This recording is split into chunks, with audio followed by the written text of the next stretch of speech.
আমরা এখানে কোনো ভিকটিম কার্ড প্লে করতে আসি নাই।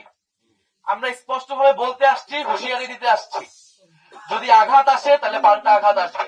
আমাদের যারা ঐক্যবদ্ধ বাংলাদেশের জোটের যারা প্রার্থী রয়েছে, নেতাকর্মী রয়েছে, তাদেরকে বিভিন্ন জায়গায় টার্গেট করা হচ্ছে, আক্রমণ করা হচ্ছে।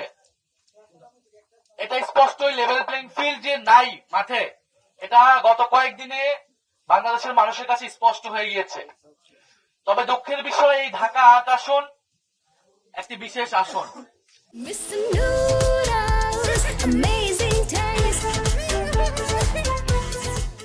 শরীফ ওসমান হাদী এই আসন থেকে স্বতন্ত্রভাবে নির্বাচনে অংশগ্রহণ করতে চেয়েছিলেন এবং শরীফ ওসমান হাদীর গায়েও ডিম মারা হয়েছিল, তাকেও নানাভাবে বাধা দেওয়া হয়েছিল। অনেক বাধার কথা তিনি মিডিয়াতে জনসম্মুখে আনেন নাই এবং অবশেষে তাকে শাহাদাত বরণ করতে হয়েছিল এই ৮ আসনে। আমরা গণ অভ্যুত্থানের পরে আমরা গণতন্ত্রের দিকে আমাদের যাওয়ার কথা ছিল। আমরা একটি সুষ্ঠু নির্বাচনের পরিবেশ থাকবে, সেখানে সুষ্ঠু এবং নিরপেক্ষভাবে নির্বাচন অনুষ্ঠিত হবে, এটি আমাদের প্রত্যাশা ছিল। কিন্তু আজকে আমরা দেখতে পাচ্ছি এনসিপির তরুণ প্রার্থীদেরকে টার্গেট করা হচ্ছে, হামলা করা হচ্ছে। আমাদের বোনেদের, মায়েদের যারা আমাদের নির্বাচনের পক্ষে কাজ করে যাচ্ছে, তাদেরকে টার্গেট করা হচ্ছে। কারণ তারা বুঝে গেছে পুরো বাংলাদেশের তরুণ সমাজ, পুরো বাংলাদেশের নারী সমাজ ঐক্যবদ্ধ বাংলাদেশের পক্ষে দাঁড়িয়ে গেছে। তারা ভয় পাচ্ছে বাংলাদেশের তরুণদেরকে, তারা ভয় পাচ্ছে বাংলাদেশের নারীদেরকে। ফলে তারা নারীদেরকে টার্গেট করছে, নারীদেরকে আক্রমণ করছে এবং যারা তরুণ প্রার্থী রয়েছে ঐক্যবদ্ধ বাংলাদেশের, বিশেষত যারা এনসিপি, তাদেরকে তারা টার্গেট করে আক্রমণ করছে। আমরা এখানে কোনো ভিকটিম কার্ড প্লে করতে আসি নাই। আমরা স্পষ্টভাবে বলতে আসছি, হুঁশিয়ারি দিতে আসছি, যদি আঘাত আসে তাহলে পাল্টা আঘাত আসবে। যদি নির্বাচন কমিশন নীরব ভূমিকা পালন করে, যদি পুলিশ নীরব ভূমিকা পালন করে, তাহলে আমাদের পক্ষ থেকে যা করণীয় আমরা তা করব। এক দলের প্রার্থীদের দিকে ডিম নিক্ষেপ করা হলে অন্য দলের প্রার্থীদের উপরও ডিম পড়বে। ফলে এখানে আমরা এই ধরনের কোন পরিবেশ চাই না, কোন মুখোমুখি কোন পরিবেশ আমরা চাই না। আমরা চাই শান্তিপূর্ণভাবে সৌহার্দ্য এবং সম্প্রীতির রাজনীতি তৈরি করতে। আমরা একসাথে ফ্যাসিবাদ বিরোধী আন্দোলন করেছি। আজকে হয়তো আমরা নির্বাচন করতেছি দুইটা পক্ষ হয়ে, কিন্তু এর মানে এই না যে আওয়ামী লীগের কায়দায় তারা নির্বাচনে তাদের প্রতিদ্বন্দ্বীকে তারা অপদস্থ করবে, হেনস্থা করবে, নির্বাচনে বাধা তৈরি করবে। এবং এই সকল কিছু একটা পরিকল্পনার অংশ।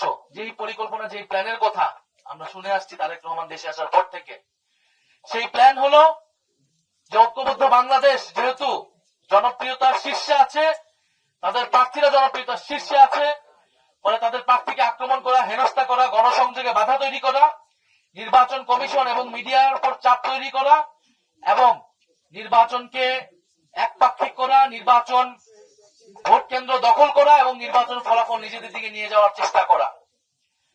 আমরা যদি সেই ধরনের কোন প্ল্যান থেকে থাকে, তাহলে 12ই ফেব্রুয়ারি সেই প্ল্যানের রফাদফা হবে এই বাংলাদেশে। আমরা আপনাদের উদ্দেশ্যে বলতে চাই, আমরা 18 সালের ইলেকশন দেখেছি। 18 সালের ইলেকশনে বিএনপির কি পরিস্থিতি হয়েছিল।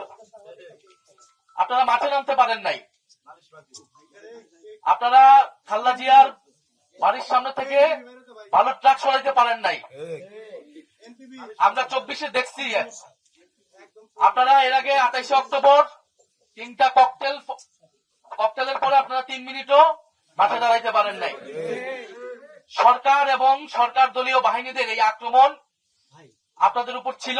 আমরা তখন আপনাদের প্রতি সহানুভূতিশীল ছিলাম, আমরা আপনাদের পক্ষে দাঁড়িয়েছি, আমরা ভিন্ন মতের পক্ষে দাঁড়িয়েছি, বিরোধী মতের পক্ষে দাঁড়িয়েছি। কিন্তু এখন বলা হচ্ছে সমালোচনা বন্ধ করতে হবে, সমালোচনা নাকি করা যাবে না। আপনারা যদি একই আওয়ামী লীগের রাজনীতি করেন, আওয়ামী লীগের কায়দায়, সন্ত্রাসী কায়দায় আপনাদের প্রতিদ্বন্দ্বীকে ভোটের মধ্যে ঠেকাইতে চান, তাহলে আপনাদের সাথে আওয়ামী লীগের পার্থক্য কি? আপনাদের সাথে কার্যত আওয়ামী লীগের পার্থক্য, সেই পার্থক্য ধীরে ধীরে আসলে সেই পার্থক্য উঠে যাচ্ছে। আমরা দেখছি আপনাদের মঞ্চ থেকে জয় বাংলার স্লোগান হচ্ছে। আপনারা আওয়ামী লীগের ভোট চাওয়ার জন্য যা খুশি তা বলে বেড়াচ্ছেন। আপনারা যদি ভেবে থাকেন যে এইভাবে আমাদের প্রার্থীদেরকে আপনারা হেনস্থা করে, বাধা তৈরি করে আপনারা নির্বাচন জিতে যাবেন, তাহলে আপনারা ভুল ভাবছেন। আপনাদের উদ্দেশ্যে এটাই বলবো যে গণ অভ্যুত্থান পরবর্তী বাংলাদেশে আমরা একটি সৌহার্দ্য, সম্প্রীতি এবং গণতান্ত্রিক পরিবেশ চেয়েছি। আমরা এখনো সেটাই চাচ্ছি। এবং এই যে ঢাকা 8 আসন, ঢাকা 18 আসন এবং সারা দেশে আমাদের মহিলা এবং আমাদের বোনদের উপরে যে আক্রমণ হচ্ছে, সে আক্রমণ যদি অব্যাহত থাকে তাহলে এর পরিণতি ভালো হবে না এবং এর পরিণতি বিএনপিকেই নিতে হবে। জনাব নাসিরউদ্দিন পাটোয়ারিকে নিয়ে অনেক কথা থাকতে পারে, তিনিও সমালোচনার ঊর্ধ্বে নন, তার ভুল ত্রুটি থাকতে পারে।